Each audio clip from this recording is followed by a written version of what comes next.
Right.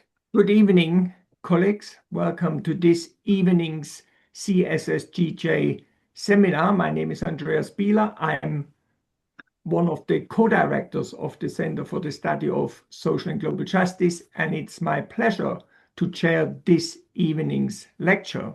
It is the second lecture by Andy Higginbottom in his Reading Marx Capital, Volume 3 lecture series. We've already had one installment. Today is the second installment, and we proceed in the usual manner. Andy is going to speak for about 45 minutes.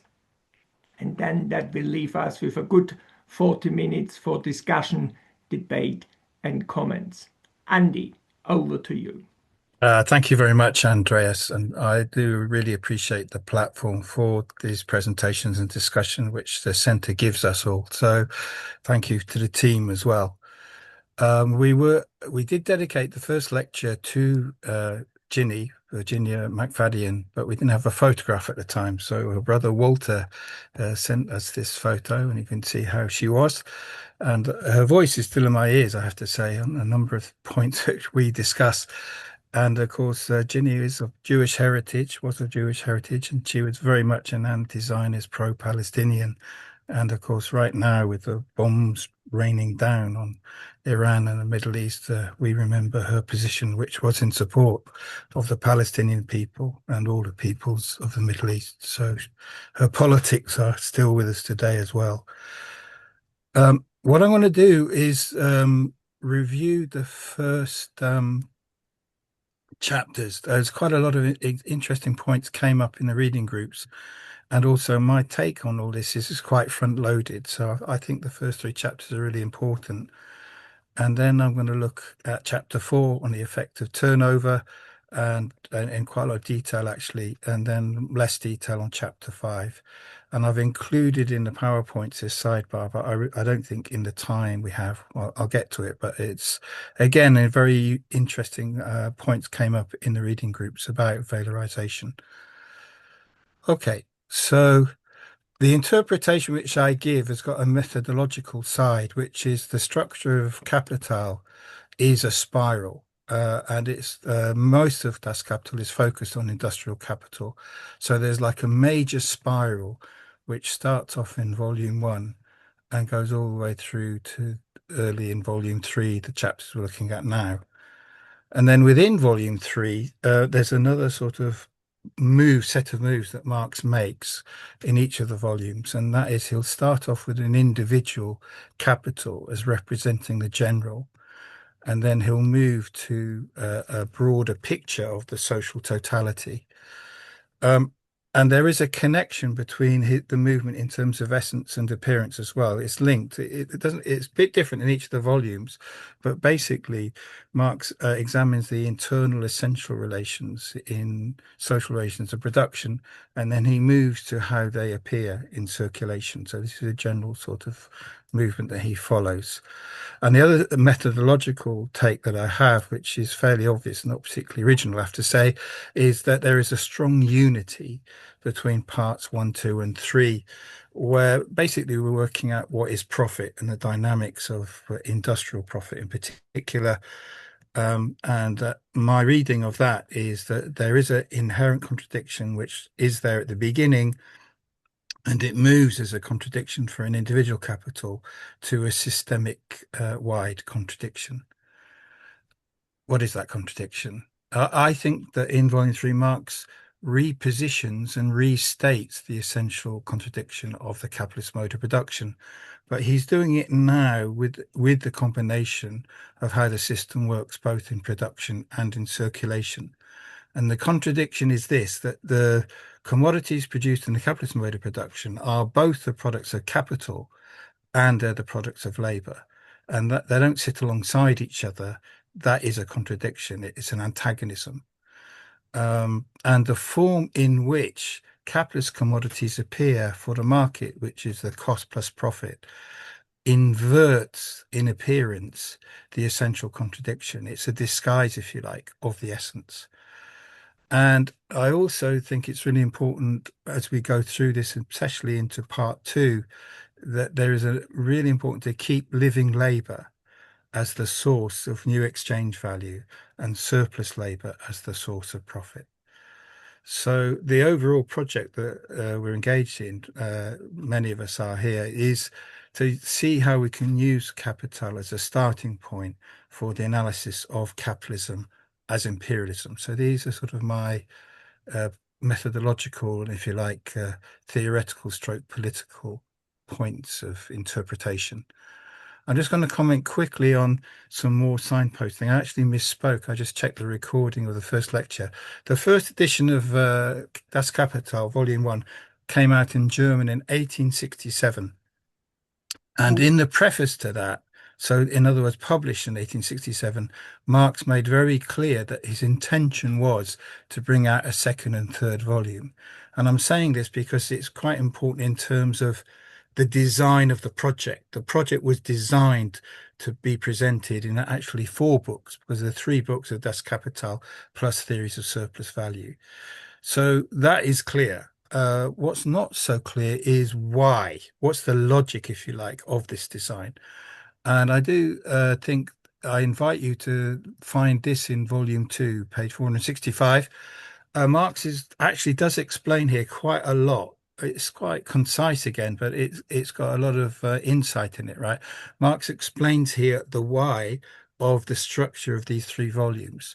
So the first volume, as we know, is production. The second volume is circulation of capital, and the third volume is the forms of the two combined. Now, what Marx is saying in relation to Adam Smith is he's discussing Smith is looking at commodities. But what Marx is saying is, well, actually, he's not just looking at commodities, is he? He's actually looking at commodity capital. In other words, these are commodities in the market that have appeared in the market as the result of the capitalist production process. So in order to understand these commodities, we have to also go back a step and understand the capitalist production process from which they come. Okay, so he's saying he's sort of stepping back. He's explaining why volume 1 content comes before volume 2. So you have to take a step back, and prior to looking at circulation, and understand the process of production as a process of valorization and value formation. Process of valorization meaning the process of producing surplus value, right? And then he says, well, in order to understand that, we had to take a step previous as well, right? And that's the so-called presupposition here, which is to understand the commodity itself. So if you roll those forward rather than roll those back, you can see the logic, which is you start off with an understanding of the commodity, then an understanding of the capitalist production of the commodity, and then an understanding of circulation of the commodity. So that is the logic up to volume 2. I see a raised hand. I There's don't a know. raised hand by John. Are you okay, Andy, with John Not coming really. in It's a at this lecture, point? unless it's, an interruption of uh, some Complete other reason. error. My mistake. I didn't mean to raise my. Okay, thank you. Okay, So carry what on, we've got Andy. now is a review of chapters 1, 2, and 3. Um, What I'm stressing is that in these early chapters, we have a change of form. It's a qualitative issue. The movement from surplus value to profit is a change in what Marx understands is the commodity form, right? And this is encapsulated in the contrast between the idea of thinking of the commodity form as constant capital plus new value, which is the dominant way he's presented it in volume 1, and the other way of looking at it, which is to think of it as the capital used up, or the costs plus the surplus value, or the cost plus profit, which is the way that commodities do appear in the capitalist mode of production. They appear in that way to the market, basically. Okay. Now, in the second way of looking at it, profit appears to be springing equally from all parts of the capital that's been advanced, and what brings a profit to them appears to be the agency of the capitalists rather than the surplus labor of the workers. So the qualitative is really important, right? But there is also a quantitative issue here. So if using the example which we've got in these chapters, right? If we have a cost of £500, which is a simple exchange value of £600. In other words, there's a £100 surplus value. Marx points out, well, these commodities don't have to sell at £600. They could sell for £520, etc., and still make a profit.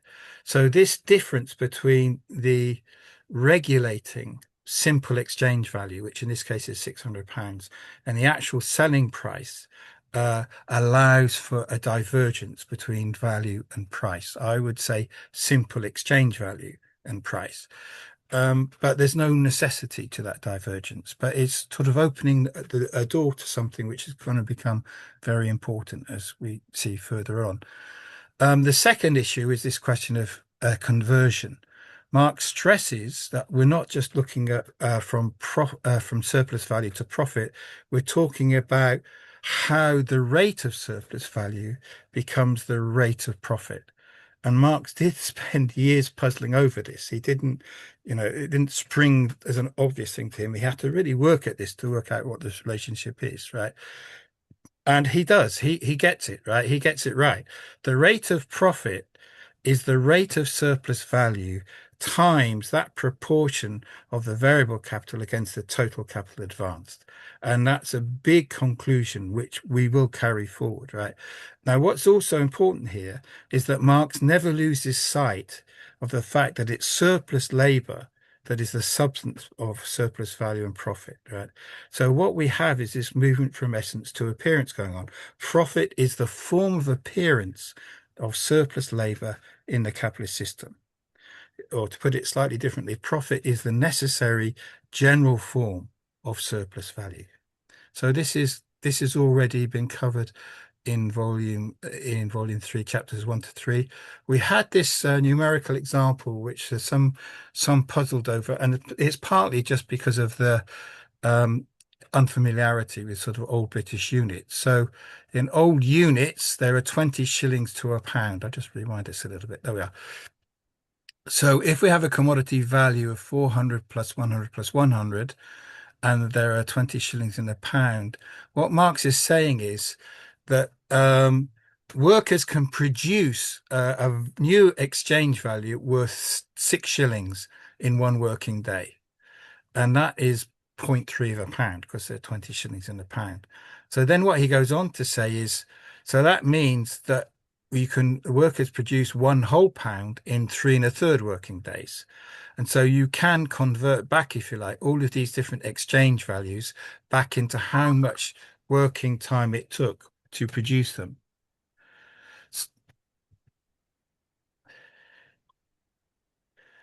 So there we have the working time converted arithmetically into exchange value, into money, pounds in this case, right? And in this case, everything is directly proportional. There's a consistent rate of conversion, if you like, between the amount of socially necessary labour time and the exchange value of the commodities that represent that value. And this is really a simple transformation, simple just in the fact that the relationship, the ratio is consistent, right, and doesn't change. It's straightforward once it's explained anyway, but it is a change of form. We're talking about working hours and working days into amounts of money. And so there's a qualitative aspect to this. Once again, it's really important to keep this in mind. Living labor is the source of the new exchange value, and surplus labor is the source of the surplus value and the profit. Keep coming back to this because it gets forgotten too often, right? We had a big discussion about valorization. Valorization is the constant appropriation of surplus labor by the capitalists, which appears as constant self-valorization of capital. That's how Marx puts it in volume 1. And so I've just done a graphic to explain what I think there's a strong sympathy in the room for. Surplus labor valorizes capital. Surplus labor provides the surplus value with which capital apparently valorizes itself. So there are two sides to this relationship. You can state the relationship either way around because there is a relationship and it's a process of reproduction and production of that relationship.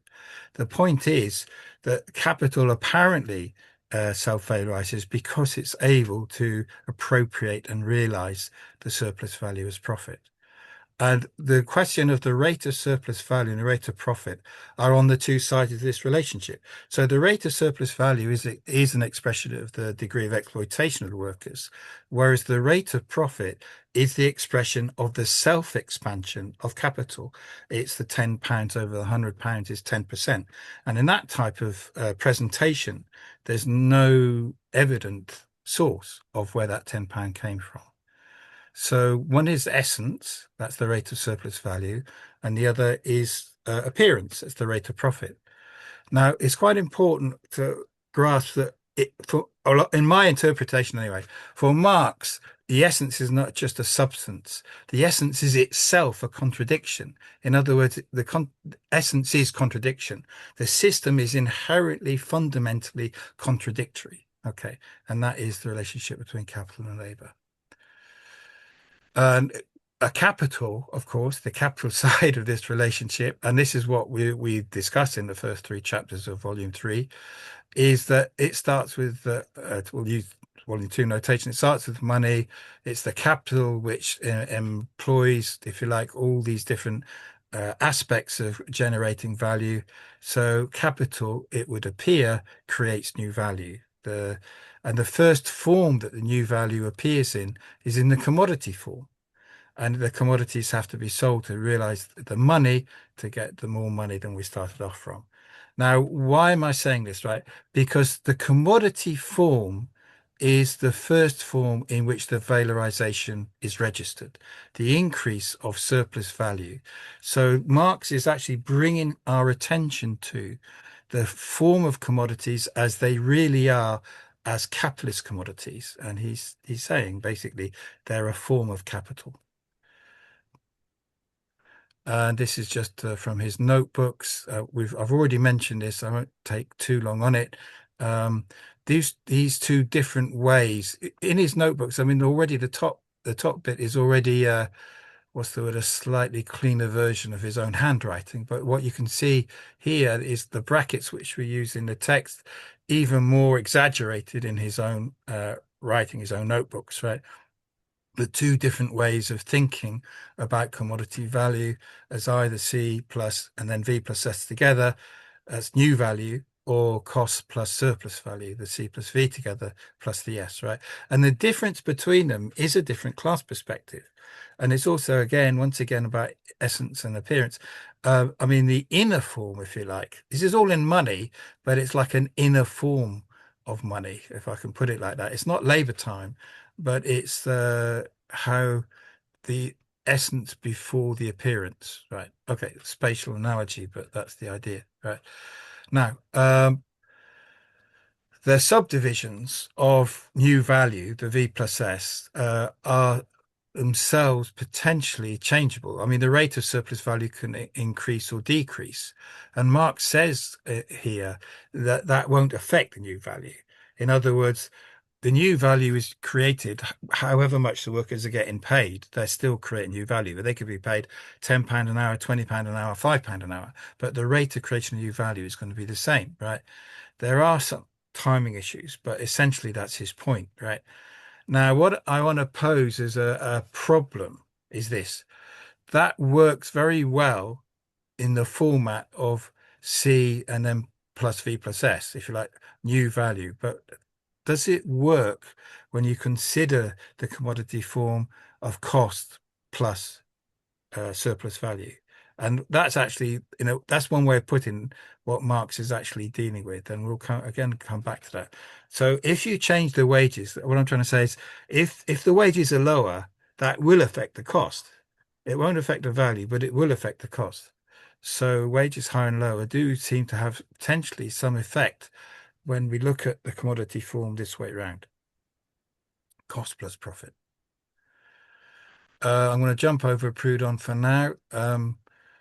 Once again, I'm emphasizing this, but it also brings out another point that Marx makes here, right? So up to now, the value is proportionate to the amount of socially necessary labor time.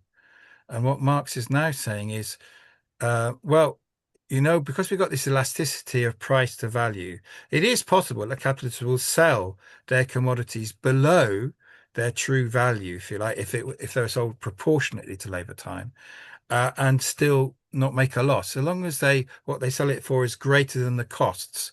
And the cost in our example that he gives us here would be the 24C shillings in this case plus 3V. That's 27 shillings, right? So if the capitalist sells uh, this yarn for 27 shillings, they're not making a profit, but neither are they making a loss. So what happened to the surplus value? Does it disappear into the ether, or where does it go, right? Because the workers are still produced. They've still been exploited. They're still producing more value than they're getting paid in wages. And what Marx says is, well, in this circumstance, it wouldn't be the immediate exploiting capitalist who gets the advantage. It would be the buyer of the yarn. Uh, in other words, the surplus labor benefit would go to the buyer rather than to the immediate exploiting capitalist, right? Now, this becomes very interesting, right? Because it's like a starting point, or it's a key, a clue, a peg from which we can develop something when we're looking at unequal exchange, right? Because what we've got here is Marx is saying there is a transfer of value, right? But there's no actual transaction. So it's a bit, what's going on here? It's some sort of trick being played on everybody here, right? The thing is, the price mechanism is the way in which the transfer of value takes place, because there's not a transfer of equivalence. So the amount of money being paid is not the same as the simple exchange value of the commodities that have been produced. Okay, and that's the mechanism by which there is so it's like hidden in plain sight, right? The price mechanism allows for this divergence. And the 30 shillings is what would have happened had these commodities been sold at its full value. So it's kind of like a counterfactual, if you like, because that's not in this case, that's not what actually happened. Okay, this idea is quite important as we go forward.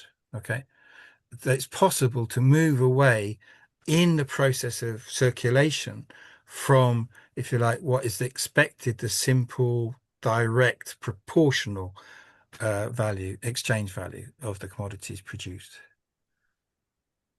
Okay, we noticed that in the text it's quite problematic, to be honest, because at certain points it's very clear the distinction between capital advanced and capital used up. Capital advanced is what the investment is to set the production up and to get it moving. So it's an investment in just about everything that's going to be used in the production process. And the capital used up is that part of the commodities produced in a given period of time, say the annual production, right, which has been passed over into the commodity. And they're not the same thing. So if you think of yarn, there'll be a certain amount of circulating constant capital, like the cotton, the raw material being passed over entirely into the product. And there'll be a certain amount of wages paid, and that's treated as circulating capital as well. And thirdly, in the case of almost all production one can imagine, there'll be some depreciation of the fixed capital, and that's passed over to the product as well. So this is not the new value being created. This is the constant capital and variable capital being passed over. Right? Okay. Now, profit can be measured against either one of capital advanced or capital used up. If it's measured against, without changing the profit, just how it's measured proportionately, right? If it's measured in relation to the capital advanced, that's what Marx called the rate of profit. And that's got a very strong correlate in sort of normal capitalist accounting, return on capital employed. If it's measured against the capital used up, it's an indicator of the margin of the sales income against the cost, and that's generally seen as markup, right? Okay, so now there becomes a very big issue, which we're going to come on to in a minute, right? Between how are these two different ways of conceiving of the rate of profit or the markup of profit over cost, how are they related? Now, there's a lot of ambiguities, I have to say, going back to the notebooks, and how inconsistency in the notebooks between capital advanced and capital used up. Sometimes it's very clear, sometimes it's not so clear, right? And I think these could have been cleared up a bit more in the editing process. So the editing is faithful to the originals, but therefore it carries forward the ambiguities of the originals, right? And I think that this actually is quite an issue when we come to the transformation problem. It's very, very important to understand the transformation problem, to have a firm idea that capital advanced and capital used up are not the same thing. They're two sort of separate but related measures of the capital that's been used. We're going to come back to that big time. Okay, so that's enough on the summary so far. You can see there's quite a lot there. Now look carefully at this picture and you may be able to follow what's going on. On the right, we have the magician or the trickster, but on the left, you can see the hand in the pocket. He's got an accomplice and somebody's being robbed, while their attention is fixed on the table and the display. They actually have something else going on, which is, if you like, the real purpose of the whole thing. So there is some kind of tricksterism going on in all of this, and Marx does unpick it. Marx does explain it, the trick that's being played, right? And in the end, the trick that's being played is that it appears as though capital creates new value, when in fact it's labor that creates new value. But all of this trick is hidden within the capital form of the commodities. So by presenting something as cost plus profit, it appears as though it's the entrepreneur who creates the profit. And so this redetermination of the commodities value form is actually very crucial in terms of understanding the class perspective involved, if you like. And it is an inversion of who's the active subject and who is not. Right. So the form is hiding the content. That's really what I'm trying to get to this. And this is sort of the end of my review of the first 3 chapters again. And if you are watching the recording, you could pause there because that's quite a lot already. For those of you with me live, let's keep on going. So chapter 4. You hopefully are fairly familiar with this type of format. Marx uses this format a lot in volume 2. And it's what he calls the metamorphosis of capital. These are, he calls, the functional forms of capital in its circuit. So if we start off with money, we can start off anywhere, but let's start off with money as the most obvious one. That's money capital, buys commodities, buys means of production, buys labor power. These are put into production. The consequence of production is commodities again, but of greater value than the original commodities, and they again exchange for money. Now, this is sort of a picture of that. Now, the thing that we're interested in now, the perspective that Marx explores here is the time perspective of all this, because it is a movement, a process through time. Okay, so there's a circulation time. It takes time to buy stuff, they're put in stores. Then they move into production. And then there's another circulation time where it takes time to sell the stuff. And it actually often takes more time to get the money after the stuff has been sold. Okay, so a turnover period is the time it takes for the money capital advanced to return once the commodities are sold and paid for. So it's the coming back of the M, not the surplus bit, but just the original capital put forward and contained, or if you like, traveling forward in the commodities, how long that takes to be returned to the capitalist, right? Now, Marx distinguishes between circulating capital, which primarily raw materials, right? Which goes with the commodity when it's sold. Their value is passed over as the commodities are sold. And how often they get sold determines how rapidly that element of the capital turns over, because the money comes back to the capitalist, they can use it again. So a number of times a year, that's going to happen. And then there's fixed capital, like the machines in particular, who pass their value over bit by bit over several turnovers, several years. Now, the overall turnover of the overall capital invested has to be a weighted aggregate of those two. They're moving in different rhythms at different pace, right? So in order to see how the overall capital comes back, we have to have a weighted aggregate of the two sub movements, if you like. And then finally, the other aspect which we'll come on to is how depreciation of the fixed capital fits in all of this. Okay. Now, I'm going to be slightly critical of Engels, so be prepared for this. He was right to include turnover in volume 3, because turnover does affect the rate of profit. But overall, I think there's some mistake in how he included it.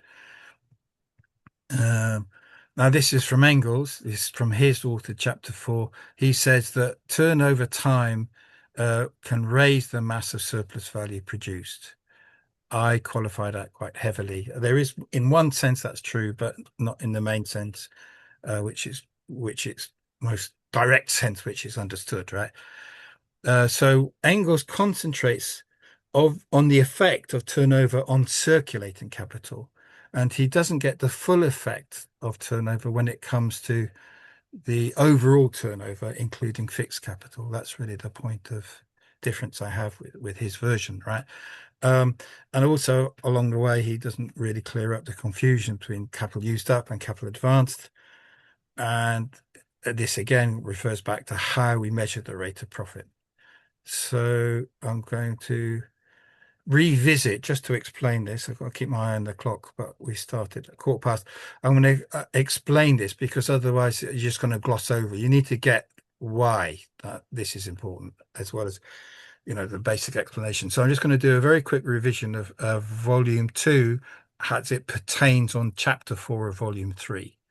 So this comes from chapter 9 of volume 2. And what Marx has got is he's got a capital advanced of £80,000, which is fixed capital, which turns over in 10 years. So it passes its value over at £8,000 a year at a time.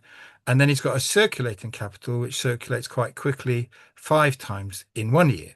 Okay, so he sets it up like this. So the capitalist spends £80,000 to buy fixed capital, machinery, buildings, what have you, and they spend £20,000. He doesn't at this point subdivide it. It's both raw materials and wage costs, basically. And these go into production. So the money spent is £100,000, and that money, that value goes in the commodity form into the production process. And at the end of the production process, we have this. This is one cycle of production process. So it turns over 5 times a year. So 2 and a bit months into the year, there's commodities have been produced and they're sold. And this is the value of their commodities that unfortunately got in the way of my one there. The value of commodities are £20,000 circulating capital passed over the commodities, plus the depreciation element, which is 1/5 or 1/10, which is 1.6k, and he's not yet looking at the surplus value added. So this is the C plus V, okay, passed over to the commodity value. They're sold, and then 21.6k comes back to the capitalist. That's in one turnover. The capitalist has got the money. He pockets 1,600 because that's a money reserve which he's going to use to buy fixed capital again. And we go around a cycle a second time, go around a cycle a third time, a fourth time, a fifth time. So these are 5 cycles in 1 year. And at the end of the year, what we have is what the capitalist has. The value of his machinery has gone down, right? It's gone down by 8,000, is now only worth 72,000. But he's also got the same amount but held as his money reserve. So that in total, that's still 80,000, right? And he's still got 20,000 money to pay for his next round of circulating capital. Now, it seems like there's some kind of oddity here, right? It doesn't quite add up, right? Because if he's received 21.6k 5 times a year, then he's got more money flowing back than apparently he's got in his hand, right? He's got 108k flowing back, right? So what's happening here? There's some sort of anomaly.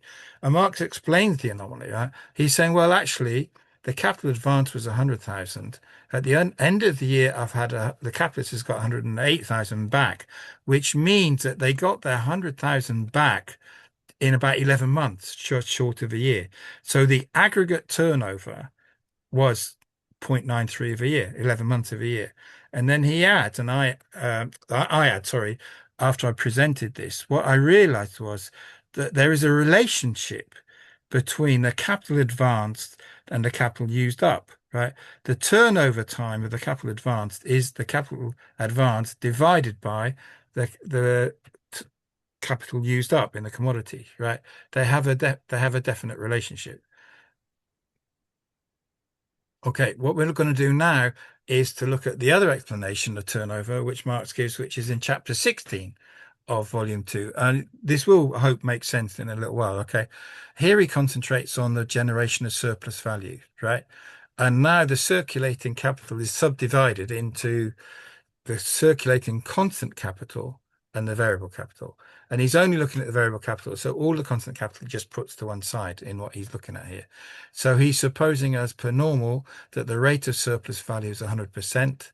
And he's saying that every week there's £100 payment to the workers as variable capital.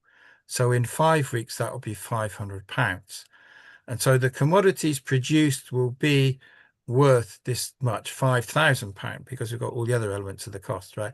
And then they're sold.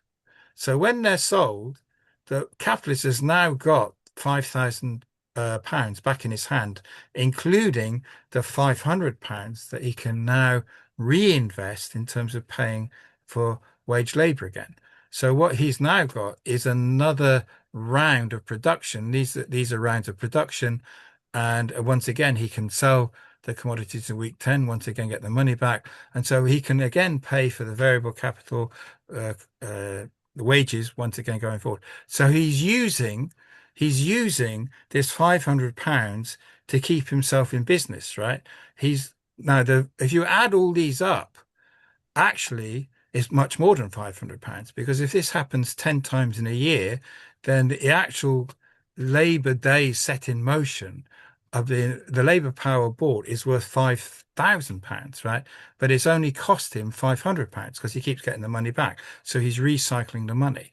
So what you've got is a difference between the variable capital which is applied in the year and the variable capital that he needed to advance in order to get that result. Okay, so one is £500. That's the variable capital he uses in one turnover period.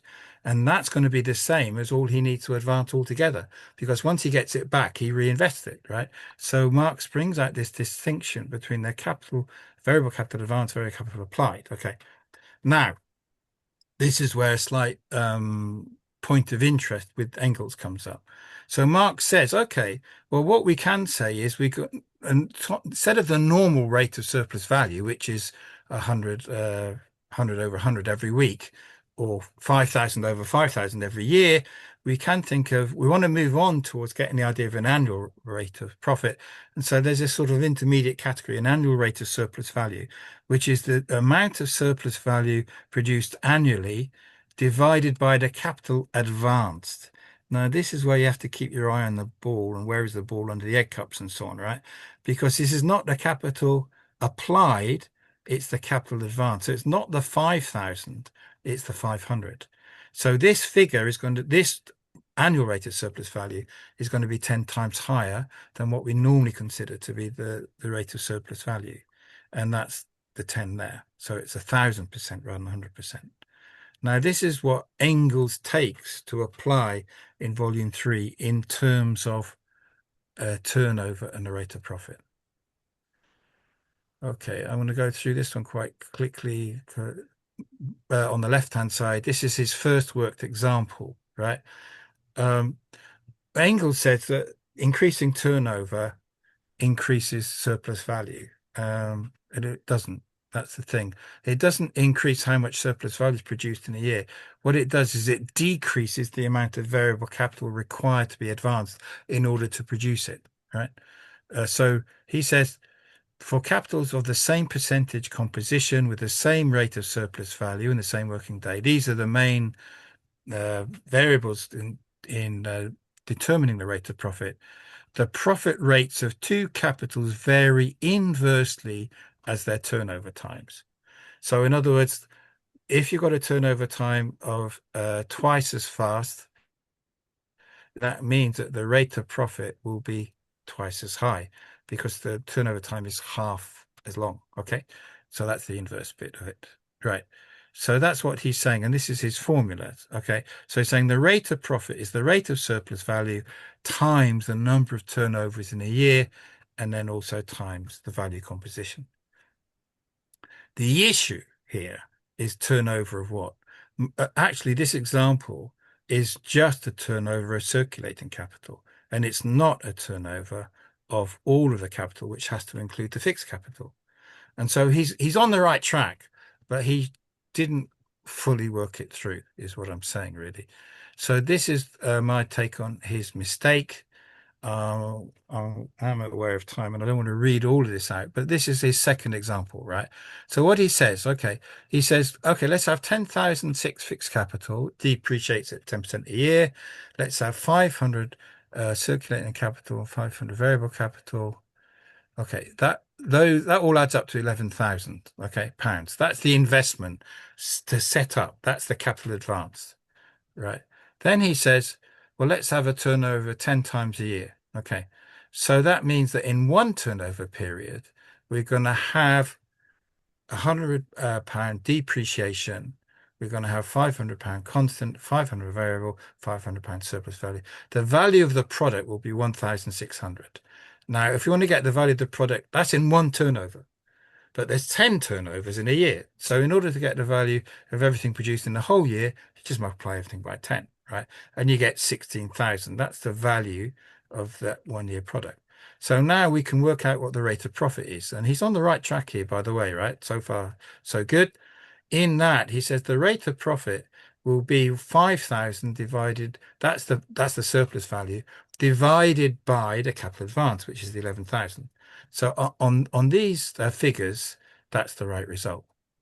Then he says this. So he says, well, okay, well, let's look at the situation if we slow down the rate of turnover of circulating capital. Instead of 10 times a year, the goods only get sold. In other words, instead of the goods being sold every 5 weeks, they're sold every 10 weeks. The money only comes back every 10 weeks. And that means we've got a rate of turnover of 5 turnovers a year. And then he says, okay, well, in each turnover, this is going to be the value of the product. And he says we multiply that by 5 and we get the product value produced in a year. And you can see here, I hope, that the product value he ends up with is different in this case than it was in his previous case. And he thinks that this means that the rate of profit is halved because the rate of surplus value is half the rate of profit. It's half. This percentage is half the 45% he had before. So this seems to prove his theory, right? It is an example of his exactly what he's argued is the determination that how turnover affects the rate of profit. And what I'm saying is a mistake, basically, because he actually the depreciation is right in one turnover, but all the other elements are wrong. The twice as long turnover period means that twice as much value will be produced with everything else being the same. So in one turnover period, instead of 1,600 value being produced, it would be 3,200, which is completely different to his 1,700, right? And the amount of value produced in the year, if it's subdivided into 5 turnovers rather than 10 turnovers, would actually be exactly the same. Okay. The difference is not in the value and the surplus value produced, right? The difference is in how much capital it takes to produce it, right? So what's happened in this case is because the capitalist has to invest their variable and surplus and circulating capital for 10 weeks rather than 5 weeks, they have to advance more capital. As well as the fixed capital, before it was 1,000 circulating capital, now it's 2,000 circulating capital. So their capital advance has changed. The surplus value hasn't changed, but the capital advance has changed.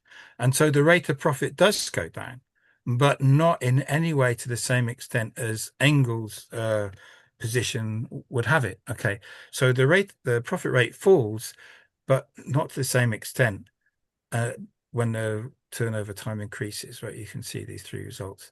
And that's because there's a change in the capital advance, not in the surplus value produced.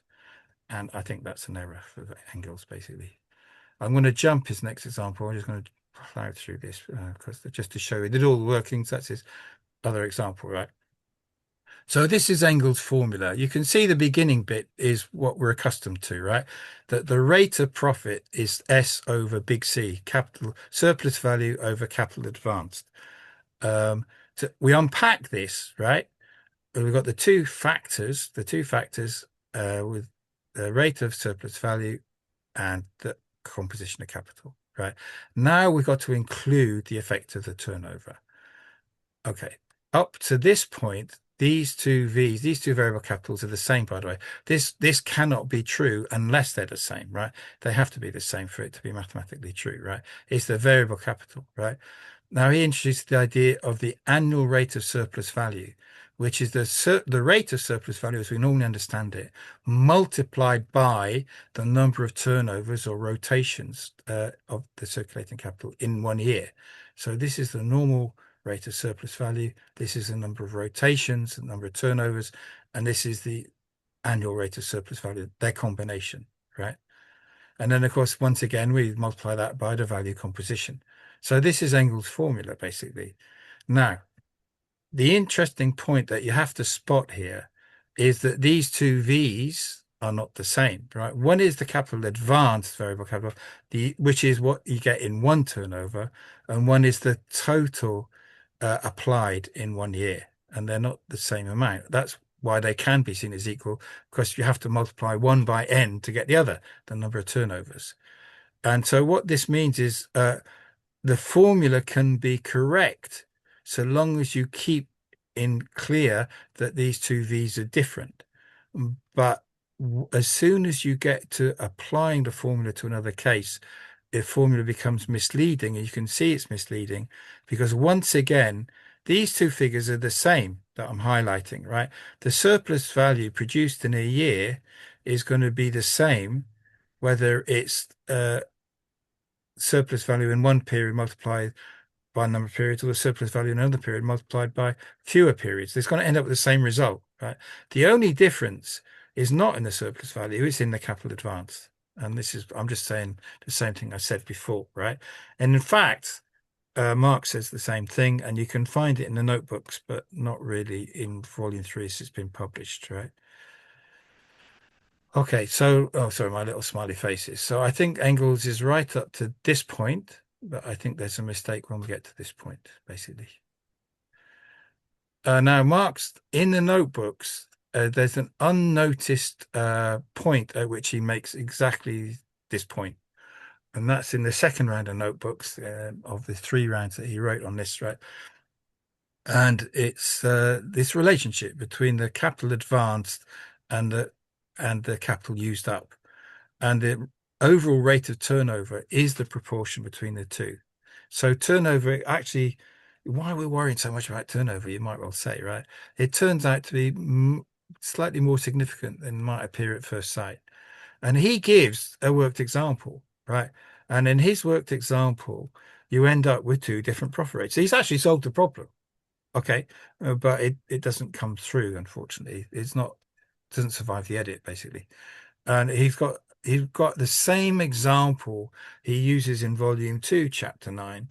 He uses in his notebook for volume 3, and he's actually calculating from that example what the rate of profit would be. Okay. Okay, so I want to get on. This is my proposed formula to replace Engels' formula, basically, which brings in capital advanced. Okay. Now I'm going to move on to chapter 5. This is less theoretically demanding, but in practice it's really important as well. I'm going to say less about it, but it doesn't make it less important, right? It's just that I think it's quite straightforward to understand what Marx is writing here. There's another way of increasing the rate of profit, and that's by reducing capital outlay required to get a certain surplus value. Okay. Now, what Marx is getting at here is the general way that this happens is an increase in labor productivity in producing those elements that the capitalist has to spend to set up production, right? So in other words, if the machines are made high level of productivity following a sort of the socially necessary labor time, they're going to become cheaper, right? Now what happens is, as social productivity increases in general, capitalists use more and more machines, right? But what Marx is saying is also that they use these machines to exploit the workers more. Okay, So you could actually see, and this is what he's writing really about what he saw in England in the 1840s and 50s, which is when the capitalists got bigger machines, they actually used them to sweat the workers even longer, more shift work, longer working hours, and so on. But of course, there was this counter motion which is fixing the length of the working day, and so they did it another way, right? They turned to other ways to increase the rate of profit. And there was a turn to looking very systematically at reducing the cost of constant capital. Okay. And so this is a moving contradiction. There's no sort of right and wrong about this. This is the dynamic of the capitalist mode of production. There's a drive to increase profits, but it sets in motion the very tendency to decrease the rate of profit. So he's got a big hint here about something that he's going to come back to later. The productivity arises, from the social combination of labor. Now, in this section, he's effectively just following a similar argument that he made in Volume 1 of Capital, which is the capitalist gets the benefit of the corporation. And once they're in control of the production process, they begin to change it. They begin to have a division of labor, and they get further advantage from being the one in control, the one giving the orders, basically. So his idea of the social combination of labor, of capitalism producing on a much larger scale now than artisanal production, all of this means that any given unit of commodities produced is going to produce more cheaply. So he's got a very clear connection here with Volume 1. And he also makes a really interesting point, which is important in terms of commodities today, which is he says they can also get cheaper constant capital if they use every element and convert what's seen as waste into something else. And that's a very big issue in terms of petrochemical industry, right? So basically, the overall point is if the surplus value is given, profit rate can be increased only by reducing the value of the constant capital required. Okay. He also talks about the sociality, if you like, of combining labor. And here he's looking at how increased social productivity in one industry can benefit another industry because it makes what they're bringing into the industry cheaper, right? And he uses the example of cotton, but that's not the only one, right? So he's actually got, what's the word? He's talking in terms of which we would today talk about in terms of commodity chains. And it's interesting because in Volume 2, he talked about a commodity chain in response to Adam Smith, who talked about linen going into shirts. Now he's talking about cotton going into shirts, right? The rise in productivity in one branch cheapens commodities in other branches, where commodities enter as means of production and therefore for an increase in the rate of profit. So some capitalists can benefit from the increased productivity imposed by other capitalists. And all of this relates to the idea of value composition, the relationship between the living labor and how much it costs the capitalist and the technical side of how big the machines are and so on, right? And it's a moving contradiction, right? And Marx, many times, if you like, I'm summing up what he's saying, but he points to one aspect or another time and time again of the effect of rising labor productivity. It can have very different effects, and we have to look at the dynamics, right? But one thing I want to say about contemporary commentary on this is in terms of this idea of the movement of the value composition and increasing the organic composition. Almost all of the contemporary literature in Western Marxists don't look at raw materials, but Marx does.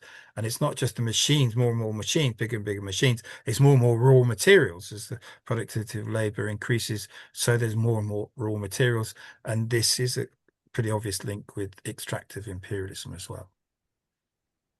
And then finally, this is my final slide, and I appreciate time. He looks at savings at the worker's expense. And there's an awful lot of material there which you could certainly apply to today's conditions. They were true to his day in England for sure, and they're even more true in places like South Africa, where health and safety is just forgotten by a capitalist class, basically. And then finally, he's looking at other ways of generating economy and constant capital. he doesn't touch on this one, but it is very important today, which is constant capital can be reduced just by capitalists saying, well, it's not our job, it's not our responsibility to clean up the environment after we've polluted it, and so on. And this again is very important in terms of extractive industries. The externalization of costs is a way of, what's the word, reducing the cost of constant capital. I will leave it there, and thank you for your patience and your hopefully your attention, and we'll see what we can do in the discussion. Fantastic. Thanks a lot, Andy. Another tour de force, getting us through a whole number of chapters there. Any questions, any comments, colleagues? I see lots of clapping hands, rightly so. Who is going to set us off when it comes to questions? Any thoughts? Are we still digesting the Yeah, it was a lot of information? content. Pamela, over to you. Okay.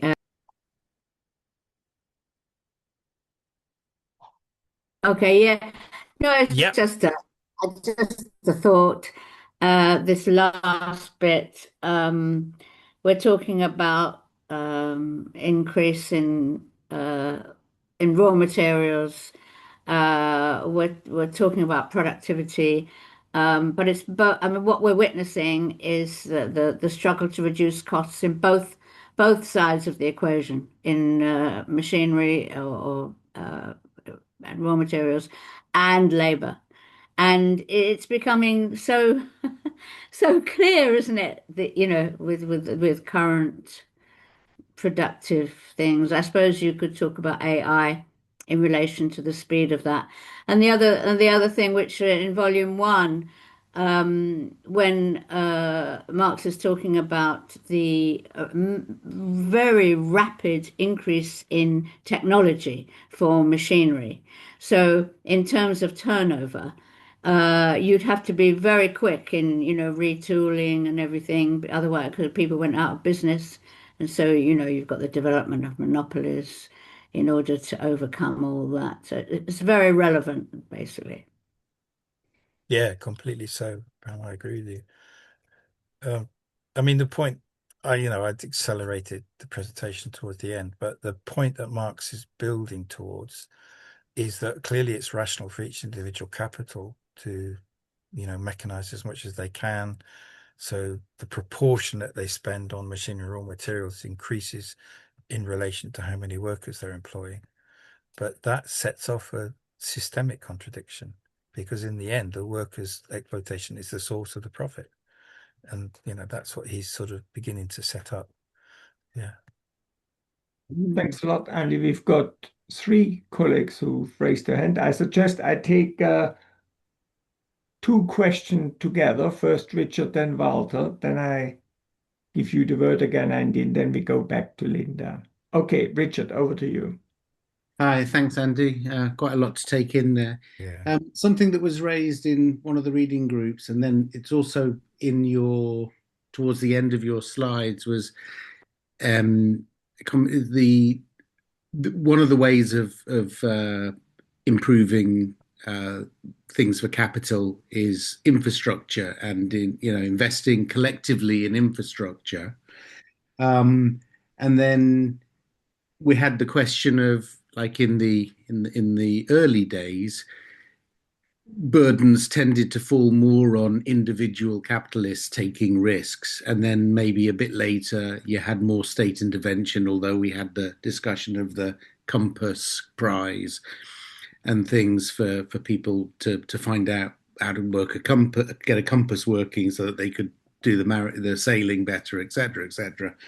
And then we talked about DARPA in the sort of the golden age of capitalism, and how the state, had it already been captured by capital, or was it facilitating capital, or what? So it's just that I'm interested in that sort of parabola, or that sort of arc of more or less state intervention and almost a facilitation of some monopolies by the state, and letting other people go by the wayside. It's more of a comment than a question, I think. I'm not sure. Thank you. Thanks a lot, Richard. Walter.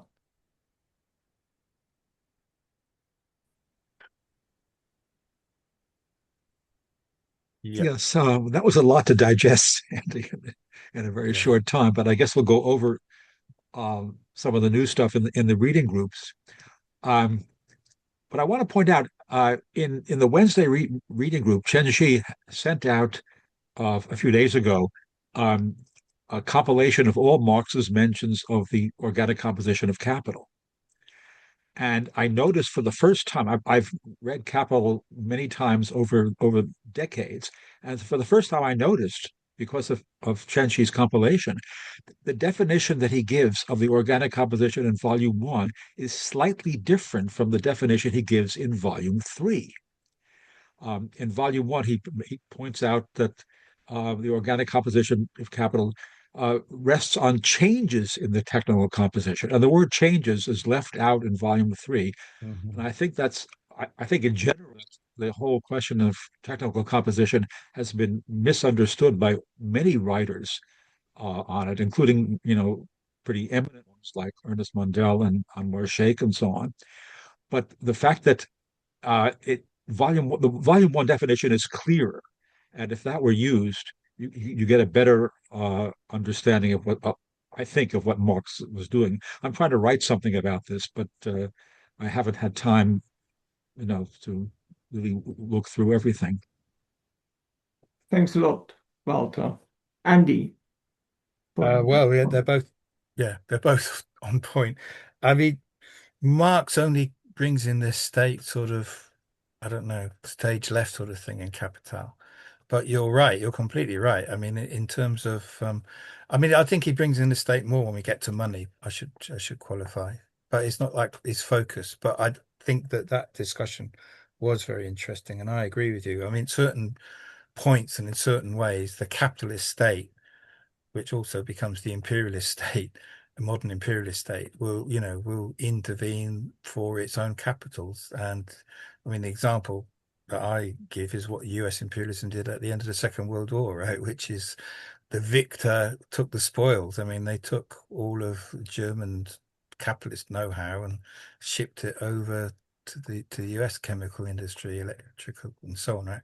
So yeah, I mean, the state is going to defend its capitals. And of course, this is actually, kind of like what Lenin's theory of imperialism is about, right? Which is the contradictions of capital get transmuted into competition between states. At a certain point, the competition takes on. You can see lots of examples of this today. So it's a big subject, but I mean, you're right to draw attention to it. Yeah, Walter's point is a bit closer to the. There's a strain of discussion which comes from Ben Fine and Alfredo Sardfilo, which make a big point about technical composition, organic composition, which they say has been generally misunderstood. And Marx gives the example of, I think, a jeweler at some point, I think, if I remember correctly. So if the jeweler's using silver to make stuff, the silver's got a certain cost. But if they're using gold, the gold is more expensive. And so you see there that you can have a difference. I mean, the value can change, not because of any technical reason, just because the stuff is more expensive.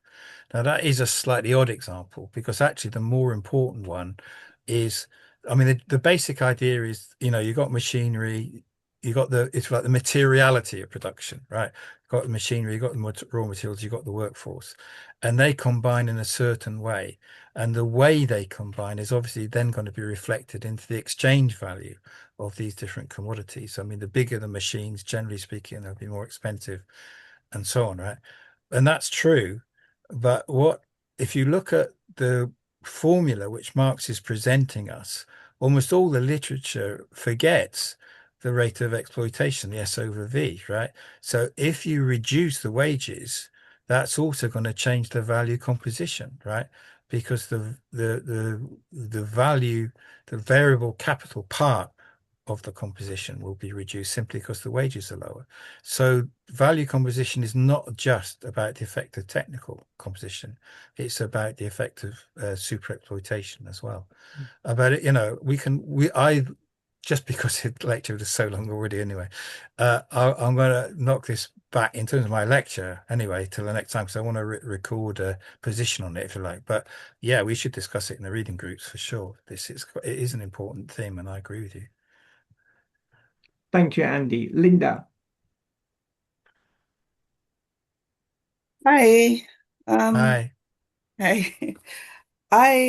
I was really happy when you started talking about commodities, because as you know, I'm interested in how one succeeds and how one fails.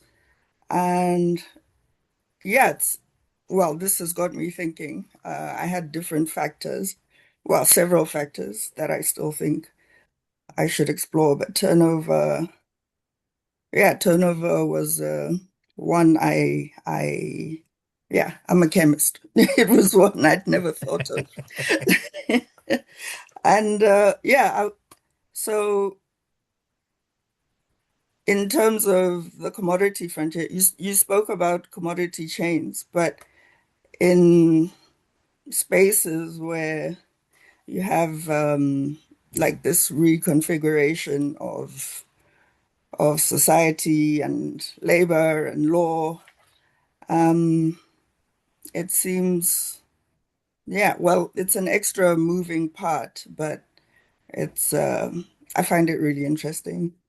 Just thought I'd say. Yeah, thank you. Commodity chains is a whole area of interest, because you can see how, that point that Marx makes about if the capitalist sells at cost or just above cost, but not at full value, then the benefit goes to the buying capitalist, right? That is super important in terms of imperialist division of labor and commodity chains as they are in the world today. I mean, he's touched on something. I mean, John writes about this and others do, this is a touchstone of the whole thing in terms of unequal exchange. It's a whole area of, which we'll come on to. It's really important. I mean, Marx doesn't give it exactly the same focus as we do today, but he gives us, once again, he gives us the elements of analysis that allow us to, yeah. Thank you, Andy. Any further comments, contributions? Tony. Can you hear me? Yeah? Yeah. Yeah, okay. Oh, thank you very much for that, Andy. Greatly appreciated. I like very much the picture, the trickster. I thought that was perhaps you could send me that. I'll use that. So it's not a question. It's just an observation. It's just that at one point you mentioned Marx referring to the money trick. Which he does in volume 1, doesn't he? When he's discussing the origins of surplus value and of profit in volume 1, at the end of one of the chapters, he says the trick has succeeded. Money has been transformed into capital. It's just that when I'm retired now, of course, but when I was teaching that particular part of volume 1, I used to use Robert Tressel's The Ragged Trousered Philanthropist to explain what Marx had in mind, because one of the chapters of Tressel's novel, of course, is called The Great Money Trick. And in that chapter, the socialist Owen, the painter and decorator, explains to his fellow workers why, despite appearances to the contrary, they are in fact being exploited by their employer. And it's just a brilliant way in to introduce students or people generally who are unfamiliar with the abstract theory, well, what Marx is getting at when he talks about this issue in volume 1. So it's not really directly germane to your lecture. I apologize, but it's just something which occurred to me as I was listening to you. Thank you, Tony. I would like to get to the Robert Trussell level of explanation. Very good, very good. Ed, over to you. Hi. I hope you can hear me. Last time I did this, the microphone didn't work. So people can smile. Yeah, you can hear me. Good. Two quick notes. Walter's comment on the different definitions of organic composition within Volume 1 and Volume 3 is actually interesting. But just to note that the definition of organic composition that was cited in that email from Volume 3 on page 245 of the Penguin edition that's an insert by Engels into Marx's discussion, and is not written. That particular definition isn't written by Marx. I'll write something maybe a little bit more detail and put it in the email on that.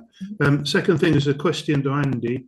That stuff on turnover, which is the bulk of the lecture, is absolutely fascinating.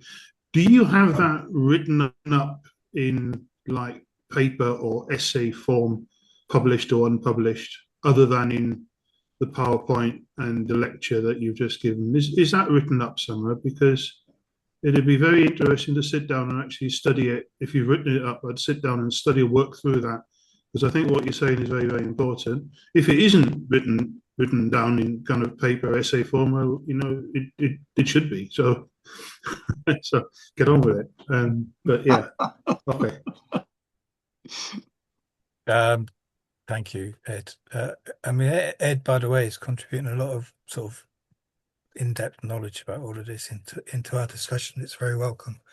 The answer is there are two outputs of what I'm doing at the moment. One is these lectures, and the lectures are getting very long. I mean, I admit that, right?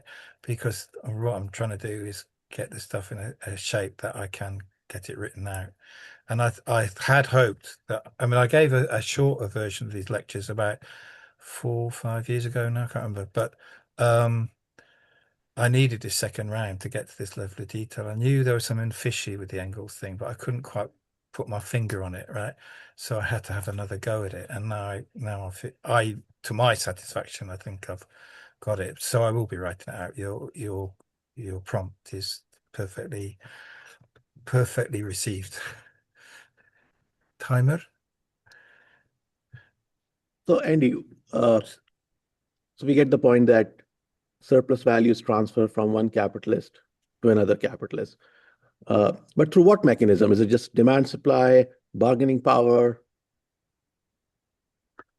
We don't know the reason, but we can see what effectively the form that it takes. I mean, if the selling price is below the simple exchange value, then not all the surplus value is being realized by the selling capitalist. Okay. So, but we don't know. It could be for all number of reasons, right? But so it does prompt the question. So what happened to the surplus value? Yeah. And that's as far as we've got with it. We haven't got any further than that point so far. Yeah.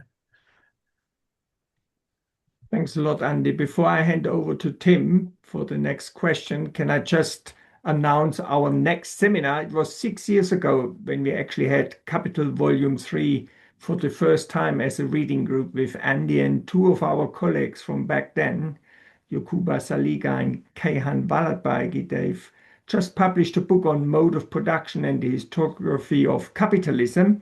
I put a link for tickets in the chat. That seminar, that book launch is going to take place in 2 weeks' time, and I think it will be a very worthwhile extension of our discussions about Capital Volume 3. Both editors, in a way, having been taught by Andy their knowledge about Marx, and that comes to fruition in that edited collection by them. So in 2 weeks' time, it would be great if some of you would join us then. Tim, probably the final question. Over to you. Sorry. No great point, but I'm struggling in terms of keeping up with this. But in terms of the broad picture that you've described and pointing to this confusion that's existed in the texts and not being clarified between capital advanced and capital used up within a particular turnover time. And it's just, I find your presentation of that and you're pointing to the limits of Engels' sufficient or insufficient presentation of that, completely credible in what you present. And so obviously I'm supportive of Ed's prompt that this gets written up, obviously, but as with everything else, I don't underestimate the task. But I deeply appreciate the effort that you've put into working this through. I was there 4 or 5 years ago when we did that first reading of Volume 3 in this group. And I can see the additional depth and certainty that you're bringing to the representation of it. And I just really appreciate that. So it's just a small note of thanks. Oh, thank you. Well said there, Tim and Andy. We clearly are awaiting the writing up of the 3 lecture series, Capital Volume 1, 2, and 3. No mean feat. Expectations are high nonetheless. Andy, would you like to have a final word to conclude thank this you. seminar? Yeah, what you say is right. I mean, it does need to be written up for sure.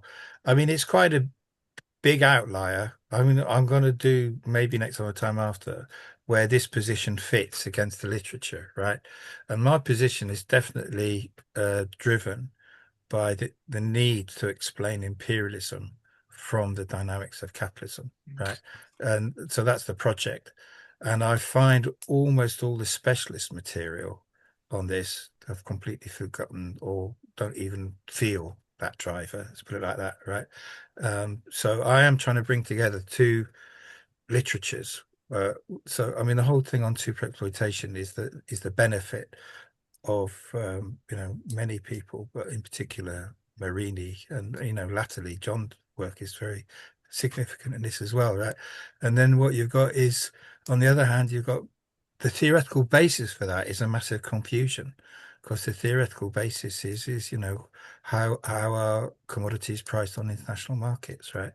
And that's complete nonsense, basically, in my view. And it sounds very arrogant, but I'm sorry. What you've got to do is bring back in living labor. The transformation is of living labor to it. That's the essence, right? Exploited living labor. And that's what we have to bring back in terms of how the imperialist system works. How comes living labor in the global south is not represented in international commodity markets in the same way as it is in the global north and from the global north? And so that's where we're headed. Tim, you want to come in again? Very briefly, it's about the references, which is the last slide in Andy's set, that you cite as a commentary the Marini and Spagnolo, 1979, that his theory of distribution, the 4th semester of Capital course. Is that something that I thought you mentioned that you were arranging a translation for that? But yeah, has that been distributed? No, I'm nearly finished it. I mean, I've done the sort of machine led, but I've got to check. I am checking it through, and you've got to put in references to like Penguin rather than the Spanish version. So I would think within a week or 2, that will be an intermediate deliverable of the final book. Right. Yeah, that will come in a week or 2. Fantastic. What a note to end on this. So many thanks, Andy, for that yet again fascinating lecture. Many thanks to you in our audience for the attention, but also the interesting questions and comments. And we are looking forward to seeing you perhaps in 2 weeks' time to our book launch, and definitely to our next Capital Volume 3 lecture with Andy. Thanks a lot, everyone. Goodbye. Thank you, Andres. Thank you.